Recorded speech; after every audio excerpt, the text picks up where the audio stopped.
Assalamualaikum, selamat pagi. Jumpa lagi kita pada video yang kali ni. Saya Azrul daripada TM Motor Kapal HQ. Hari ni saya nak buat review untuk Tracer lagi sekali, sebab kita ada penambahan stok untuk V3 baru masuk, ada 2 biji semalam. Jadi kita review harga untuk V1 dulu. Okey, lepas ini adalah V1 tahun 2018. Ada side box kiri dan kanan. Didatangkan juga dengan crash bar kiri dan kanan. Exhaust standard lagi, ada eco belakang. Okey, dengan harga jualan 30,800. Okey, V1 ada satu sahaja. Yang lagi ni sebelah ni semua V3. Untuk V2 jangan tanya saya, memang tak ada stok lagi untuk V2. Okey, untuk V3 yang ni tahun 2022. Ada crash bar, ada GL spotlight sepasang, ada radiator guide, masih menggunakan original spec, eco belakang ada lagi.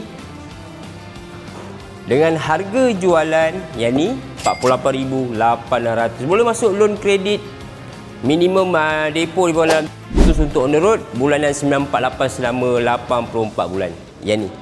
Okey, kita sebelah ni warna merah ni, buat abang marah ni.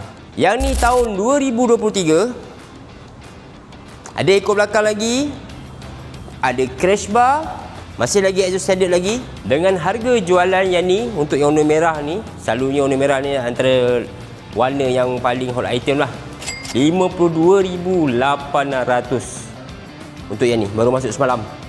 Okey, yang sebelah ni full aksesori tahun 2023, sama dengan warna merah juga, harga pun sama 52,800. cuma yang berbeza dekat sini, dia ada top box, ada side box, eco belakang pun ada lagi, ada crash bar, sepasang spotlight daripada brand Motor Wolf. Cun-cun ada 3 biji ni. Untuk V3, V1 ada sebiji. Starting daripada harga 48,800 yang ni. Yang ni 52,800 warna merah ni.